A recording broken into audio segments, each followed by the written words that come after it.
प्रत्येकाच्या घरामध्ये gas cylinder हे असतेच, गॅसची शेगडी ही असतेच। मैत्रिणींनो, जर तुमचा गॅस सिलेंडर 2 महिन्यामध्ये किंवा महिन्यामध्ये संपत असेल तर तुम्हाला तुमच्या गॅसच्या सिलेंडरकडे लक्ष द्यायचं आहे, गॅसच्या टाकीकडे लक्ष द्यायचं आहे, गॅस शेगडीकडे लक्ष द्यायचं आहे। कारण की जर तुम्हाला मी सांगितलेल्या टिप्स तुम्ही फॉलो केल्या तर तुमचा नक्कीच गॅस सिलेंडर संपवण्याचा जो कालावधी आहे तर तो वाढणार आहे, वाचणार आहे। नक्कीच तुमचा 1 महिन्यामधला किंवा 1.5 महिन्यामधला फरक नक्कीच तुम्हाला जाणवणार आहे। त्यापूर्वी तुम्हाला बिफोर आणि आफ्टर सुद्धा लक्षात ठेवायचं आहे। आता जर तुम्ही हा व्हिडिओ पाहत असाल आणि जर तुम्ही लक्षात ठेवत असाल की माझा गॅस सिलेंडर हा 2 महिने संपत नाही, 2 महिन्याच्या नंतर संपतो आणि मी सांगितल्याच्या नंतर जर तुम्ही ह्या टिप्स फॉलो केल्या तर नक्कीच तुमच्या गॅस सिलेंडरची लाईफस्टाईल वाढलेली असणार आहे। फार तर फार तो 2.5 महिने किंवा 3 महिने आरामशीर चालू शकतो। आता प्रत्येक महिलांना ही सवयच असते की जेव्हाही आपण गॅसची शेगडी लावतो किंवा गॅस सिलेंडर लावतो तेव्हा आपण कॅलेंडरवरती एक राऊंड करून ठेवतो किंवा गॅस लावला असं लिहून ठेवतो। ही प्रत्येक महिन्यांना सवयच असते, कारण की एक सिम्बॉल असतं, हे आपल्या लक्षात राहण्यासाठी असतं की या महिन्यामध्ये माझा गॅस किती लवकर संपला किंवा किती महिन्याच्या नंतर मला गॅस सिलेंडर दुसरं लावावं लागलेलं असतं। तर हे आपल्या महिलांची एक सवयच असते। ही सवय माझी सुद्धा आहे। परंतु मैत्रिणींनो, आता मीच तुम्हाला इथे सांगणार आहे की तुम्ही जेव्हा मी ह्या टिप्स सांगत आहे तर तेव्हा तुमच्या कॅलेंडरवरती नक्कीच लिहून ठेवायचं आहे की मी आज गॅस लावलेला आहे आणि यानंतर माझा गॅस कधी संपलेला आहे व त्यानंतर तुम्ही मी सांगितलेल्या टिप्स फॉलो करायच्या आहेत। आणि जेव्हा नवीन सिलेंडर लावणार आहात त्यानंतर तुम्ही बिफोर आणि आफ्टर पाहू शकता की नक्कीच तुमची जी गॅस संपण्याची प्रक्रिया आहे तर ती कमी झालेली आहे आणि तुमचा गॅस सिलेंडर लवकर बरेच दिवस चालत आहे पूर्वीपेक्षा। तर कोणत्या आहेत त्या टिप्स जाणून घेण्यासाठी व्हिडिओ शेवटपर्यंत पाहत राहा। चॅनलवरती जर नवीन असाल तर नक्की चॅनलला सबस्क्राईब करा। पूर्वी जर तुमचा गॅस सिलेंडर 1 महिन्याने किंवा 2 महिन्यांनी संपत असेल तर आता मी सांगितलेल्या टिप्स जर तुम्ही फॉलो केल्या तर तुमचा जो गॅस आहे तर तो 3 महिन्यांनी संपणार आहे। कारण की छोट्या छोट्या टिप्स घेऊन सुद्धा आपण आपल्या गॅसची बचत करू शकतो। तर कोणत्या आहेत टिप्स जाणून घेऊया। त्यापूर्वी आपण जाणून घेणार आहोत की गॅस सिलेंडर संपण्यामागची 3 ते 4 मुख्य कारणे कोणती आहेत ते पाहूया व त्यानंतर लगेचच आपण गॅस सिलेंडर लवकरात लवकर संपू नये म्हणून कोणती गोष्ट करायची आहे ते सुद्धा जाणून घेणार आहोत। अगदीच तुम्ही जर नवीन असाल तर तुम्हाला सुद्धा ह्या छोट्या छोट्या टिप्स समजल्याच्या नंतर तुम्ही तुमच्या गॅस सिलेंडरची लाईफस्टाईल वाढवू शकता। आता ही जे छोट्या छोट्या टिप्स आहेत तर हे तुम्ही कोणीही घरच्या घरी करू शकता, स्त्री करू शकते, पुरुष करू शकतो, वृद्ध व्यक्ती सुद्धा आता ह्या घरच्या घरी छोट्या छोट्या टिप्स नक्कीच करू शकतात।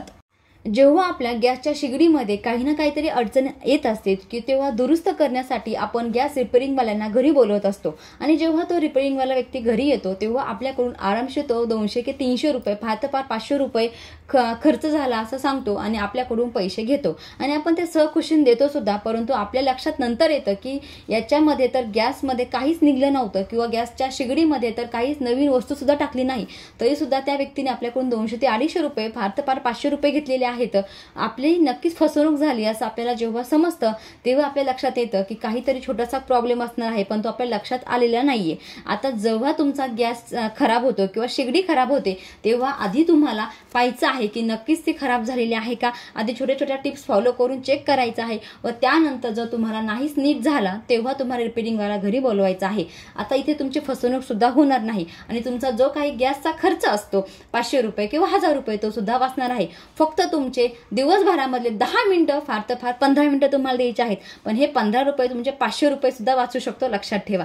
त्यामुळे जास्त वेळ न घेता आता चला व्हिडिओला सुरुवात करूया। आता गॅसची शेगडी घरच्या घरी कशी रिपेअरिंग करायची आणि गॅस संपू नये म्हणजे गॅसचा सिलेंडर संपू नये म्हणून कोणती काळजी घ्यायची हे सुद्धा मी तुम्हाला ह्या व्हिडिओमध्ये सांगणार आहे। बऱ्याच वेळेस जेव्हा आपण गॅस टाकी लावतो तेव्हा आपल्याला असं लक्षामध्ये येतं की आता 1-1.5 महिन्यापूर्वीच आपण गॅसची टाकी लावली होती पण तरी सुद्धा गॅस लवकर संपला आणि नवीन टाकी आपण लावत आहोत। मग आपण तेव्हा विचार करतो की आपल्या तर घरामध्ये आता एवढ्यात कोणी पाहुणे आले नव्हते किंवा कोणता कार्यक्रम सुद्धा आपण केला नाही, जास्त खाद्यपदार्थ सुद्धा बनवले नाही, तरी सुद्धा आपल्याला गॅस हा 1 ते 1.5 महिनाच गेला, 2 महिनेच गेला, इतक्या लवकर गॅस का संपत आहे हा विचार आपण करतो आणि मग आपण त्यावर विचार करायला भाग पाडतो की आपला गॅस का संपला। तर मैत्रिणींनो, आता जर तुम्हाला असं झालं असेल तर तुम्हाला आता तुमच्या गॅस शेगडीकडे लक्ष द्यायचं आहे, गॅसकडे सुद्धा लक्ष द्यायचं आहे, जेणेकरून तुमची जी गॅस लवकर संपण्याची प्रक्रिया आहे तर ती कमी होणार आहे आणि तुमचा गॅस सिलेंडर बऱ्याच दिवस चालणार आहे। तर मैत्रिणींनो, आपल्या काही निष्काळजीपणामुळे सुद्धा आपल्या काही वेडेपणामुळे सुद्धा आपला गॅस जो आहे तर ते लवकर संपत असतो। आता हे संपू नये म्हणून कोणती काळजी घ्यायची आहे जाणून घेऊयात। मैत्रिणींनो, ज्या वेळेस आपण गॅस सिलेंडर घरी आणतो त्यावेळेस ते व्यवस्थित चेक करून घरी आणायचं आहे. म्हणजेच काय, गॅस सिलेंडरचं जे सील असतं तर ते व्यवस्थित आहे की नाही, फाटलेलं तर नाहीये ना, हे सुद्धा पाहायचं आहे व त्यानंतरच आपण गॅसची टाकी घरी आणायची आहे. कारण की बऱ्याच वेळेस सील सुद्धा निघालेलं असतं आणि कंपनीच्या निदर्शनामध्ये असं स्पष्ट सांगितलेलं आहे की सील निघालेली गॅस सिलेंडर तुम्ही घ्यायचं नाही. आणि त्याचबरोबर गॅसची टाकी जर तुम्ही ती घरी आणली सील निघालेलं तर तुम्ही ते परत सुद्धा करू शकता, असं स्पष्ट गॅसच्या टाकीवर लिहिलेलं सुद्धा असतं. आता मैत्रिणी, त्याचबरोबर अतिशय एक महत्त्वाची गोष्ट आपल्याला चेक करायची असते, ते गॅसच्या टाकीवर सुद्धा असते, पण आपण त्याकडे दुर्लक्ष करतो कारण की आपला पूर्ण विश्वास कंपनीवर असतो.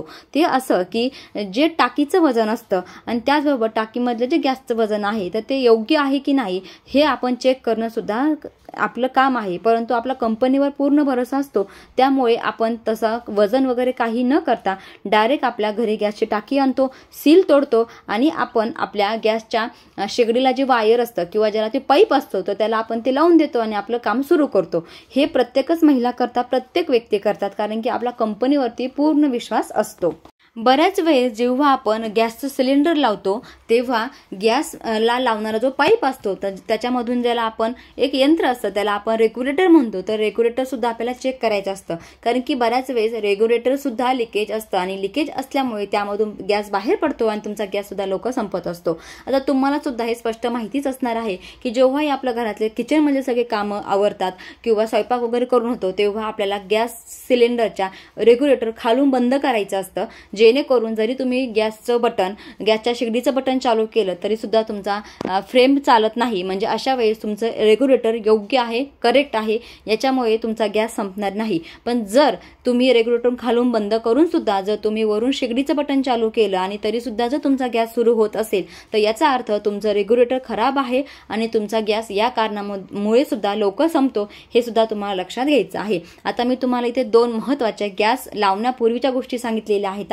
एक तर तुम्ही तुमचं गॅसचं वजन वगैरे चेक करायचं असतं, गॅस त्याचबरोबर त्याच्यामध्ये सील आहे की नाही हे चेक करायचं आहे व त्यानंतर रेग्युलेटर सुद्धा चेक करायचं असतं. आता ह्या दोन महत्त्वाच्या गोष्टी झाल्या. आता यानंतर मी तुम्हाला सांगणार आहे की तुमच्या शेगडीमध्ये काही प्रॉब्लेम असेल तर तरी सुद्धा तुमचं गॅस लवकर संपतो, तर कोणते आहेत ते प्रॉब्लेम जाणून घेऊयात आणि त्यावरती मी तुम्हाला छोट्या छोट्या छान अशा टिप्स सुद्धा सांगणार आहे, जेणेकरून तुम्ही जर त्या फॉलो केल्या तर नक्कीच तुमचा गॅस सिलेंडर जो संपण्याचा कालावधी आहे तो वाढलेला असणार आहे. गॅस लवकर संपण्याचं मुख्य कारण आहे ते म्हणजे गॅसची फ्लेम व्यवस्थित नसणे. म्हणजेच गॅस तुम्ही कितीही वाढवला तरी देखील त्याची जी फ्लेम असते तर ती वाढत नाही. म्हणजेच काय, जेव्हा आपण नवीन शेगडी आणतो तेव्हा दोन्ही साईडच्या जी फ्लेम असतात तर ते व्यवस्थित वाढलेल्या असतात, कमी जास्त होत असतात. परंतु काही कारणानंतर आपल्याला असं लक्षात येतं की गॅसची फ्लेम एक तर खूप वाढते किंवा अगदीच वाढत नाही. मग अशा वेळेस आपल्याला जे काही आपण स्वयंपाक करतो तर त्याला वेळ जास्त लागतो आणि त्यामुळे सुद्धा आपला जो गॅस असतो तर तो संपत असतो. तर आता आपल्याला ते सुद्धा चेक करायचं असतं की आपल्या गॅसच्या बर्नरमध्ये जर काही प्रॉब्लेम नाहीये ना तर ते कसं चेक करायचं आहे ते मी तुम्हाला इथे सांगणार आहे. कारण की बऱ्याच वेळेस जेव्हा आपण एखादी भाजी करतो आपल्याला बऱ्याच महिलांना सवय असते की गॅसवरती भाकरी भाजायची असते किंवा आपण गॅसवरती कांदा भाजतो. मग अशा वेळेस त्याचा जो कचरा असतो तो बर्नरमध्ये गुंतून बसतो आणि त्यामुळे आपले बर्नरचे जे छिद्र असतात तर ते ब्लॉक होऊन जातात आणि त्यामुळे सुद्धा गॅस पाहिजे अशा पद्धतीने बाहेर पडत नाही आणि त्यामुळे आपली गॅस सिलेंडर लवकर संपतो. हे महत्त्वाचं आणि मुख्य कारण आहे. पहा, तुम्ही बऱ्याच वेळेस तुम्हाला असं दिसणार आहे की तुमचे बर्नरचे जे छिद्र असतात ते पूर्णपणे बंद झालेले असतात. मग अशा वेळेस तुम्हाला काय करायचं आहे, गॅसचे बर्नर काढून घ्यायचे आहेत आणि त्यांच्यामध्ये जे बारीक बारीक छिद्र आहेत तर त्यांना व्यवस्थित स्वच्छ करून घ्यायचं आहे. तर तुम्ही स्वच्छ करण्यासाठी सुईचा सुद्धा इथे वापर करू शकता. तुम्ही व्हिडिओमध्ये पाहू शकता मी इथे गॅसच्या बर्नरमध्ये सुई घालून त्यांचे छिद्र जे आहेत ते मोकळे करत आहे. असं केल्यामुळे याच्यामधून गॅस व्यवस्थित बाहेर पडतो आणि जेणेकरून त्याच्यामध्ये जो काही कचरा साठलेला असतो तर तो इथे साठत नाही. मला खूप सवय आहे की मी गॅसवरतीच कांदे भाजण्याची मला सवय आहे, कारण की वाटणाच्या जेव्हा मी भाज्या करते तेव्हा कांदेच भाजून करते. मग अशा वेळेस कांद्याचा जो काही कचरा आहे तर तो त्या बर्नरमध्ये जाऊन गुंततो आणि त्यामुळे जशा पद्धतीने गॅस बाहेर पडायला पाहिजे तसा पडत नाही, अगदीच कमी पडतो किंवा अगदीच भडका होतो. मग अशा वेळेस आपला गॅस लवकर संपतो. त्यामुळे तुम्हालाही सुद्धा टिप्स फॉलो करायचे आहे. गॅसच्या बर्नरचे जे छिद्र आहेत तर ते मोकळे करायचे आहेत. आता त्यानंतर दुसरी स्टेप आहे ती म्हणजे गॅसचे जे बर्नर आहेत ते तुम्हाला क्लीन करायचे आहे, स्वच्छ करायचे आहेत. त्यासाठी तुम्ही घरगुती उपाय करू शकता. थोडंसं मिठाचं पाणी टाकून सुद्धा तुम्ही गॅसचे बर्नर जे आहेत ते स्वच्छ करू शकता. त्यांना थोडंसं घासायचं आहे, जेणेकरून त्यातली जी काही जमा झालेली धूळ आहे, कचरा आहे, तर तो एकदम निघून जाईल आणि तुमचे बर्नर स्वच्छ होतील आणि त्याच्यामधून त्या छिद्रांमधून पाहिजे असा गॅस व्यवस्थित पाहिजे त्या प्रमाणामध्ये व्यवस्थित असा गॅस बाहेर पडणार आहे आणि तुमचा जो काही स्वयंपाक करण्याचा कालावधी आहे तर तो व्यवस्थित वेळेमध्ये पूर्ण होणार आहे. ना तुम्हाला तिथे वेळ जास्त लागणार आहे ना कमी लागणार आहे. आणि यामुळे सुद्धा तुमचा जो गॅस संपण्याचा कालावधी आहे तर तो वाढणार नाही तर कमी होणार आहे. कारण की तुमचं व्यवस्थित सगळं जर सुरू असेल तर नक्कीच तुमचा गॅस सुद्धा लवकर संपणार नाही. गॅसचे बर्नर स्वच्छ केल्याच्या नंतर दुसरी आणि अतिशय महत्त्वाची गोष्ट करायची आहे. पण त्यापूर्वी तुम्हाला काय करायचं आहे, गॅसचं जे रेग्युलेटर आहे तर ते खालून बंद करायचं आहे व त्यानंतर तुम्हाला इथे शेगडी उलटी करायची आहे. तुम्ही व्हिडिओमध्ये पाहत आहात. शेगडी उलटी केल्याच्या नंतर हिच्या पाठीमागे जे काही पाईप असतात किंवा इथे एक नोझर असतात, स्क्रूड असतात, तुमच्या प्रत्येकाच्या शेगडीमध्ये वेगवेगळे असू शकतं. तर तुम्हाला मी इथे माझ्या शेगडीचं दाखवत आहे. तर माझ्या पाठीमागच्या शेगडीमध्ये असे पाईप आहे. तर ह्या पाईपाच्या एकदम साईडला एका कोपऱ्यामध्ये जिथून आपला गॅस फ्रेम वाढली जाते तर तिथे तुम्ही पाहू शकता छोटेसे पाईप आहे. तर ह्या पाईपामध्ये सुद्धा बऱ्याच वेळेस 99% बऱ्याच वेळेस या नोझलमध्ये आपल्याला कचरा अडकलेला दिसून येतो. कारण की आपल्या महिलांना बरीच सवय असते की आपल्याला डायरेक्ट आपण काय करत असतो, गॅसच्या शेगडीवरती पाणी टाकून गॅस खसा धुवून काढतो. आपल्याला क्लीन करायची सवय असते. तर अशा वेळेस नकळत का होईना पण आपल्याकडून कचरा गेलेला असतो किंवा चहा पावडर बऱ्याच वेळेस आपल्याकडून दूध ओतू जातं, चहा सांडला जातो. मग अशा वेळेस चहा पावडर त्यामध्ये गुंतून जाते, दूध त्याच्यामध्ये गुंततं.